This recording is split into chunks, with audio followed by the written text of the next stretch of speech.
This is an indoor training session of a rising Christian footballer.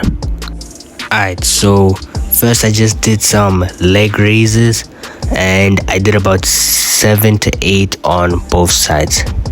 So first I did it on my left, and as you can see here, I'm doing it on my right side, and yeah.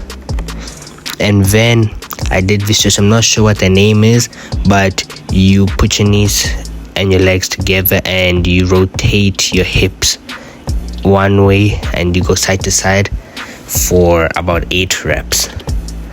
And so yeah, this was just the second stretch that I did, and I felt it a lot in my back and my hamstrings. My hamstrings are pretty tight, so it's one of the things I'm looking to improve. So I did this stretch more than most of the other ones. And then here I just extended my arm past my standing arm, and then I stretched out my spine. And then I just did some calf pumps here, just trying to loosen the Achilles, the calves, and the ankles. And then I started with the workout. So here I did push-ups. I did about 4 sets of 5 reps.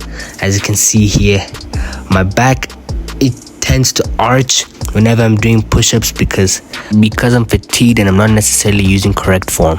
Next, we just did box bridges for 12 sets of 3 on both sides.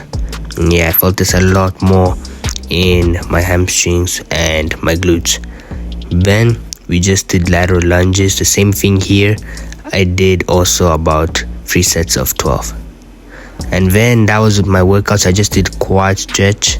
I did a quad pull on both sides, and yeah, my quads have been hurting in recent days, not gonna lie. And then I just stretched out my glutes, and yeah, on both sides. And then I just did another glute stretch. This one was more of a dynamic one, but yeah, I've kind of been feeling my lower body because I also did a strength training workout 2 days ago. So that's it for today, and see you next time. God bless. Before I end this video, I just want to talk about Genesis 25. This is where Esau sold his birthrights to Jacob, and because Esau was spiritually indisciplined, he sold something that was gonna really make him great in the long run. And I just want to encourage you guys that we should start killing the fleshly desires and start rejecting these fleshly desires. Jacob let his hunger overrule his thought process. So guys, I encourage you to reject the flesh. I thank you very much for watching this video, and I'll see you next time.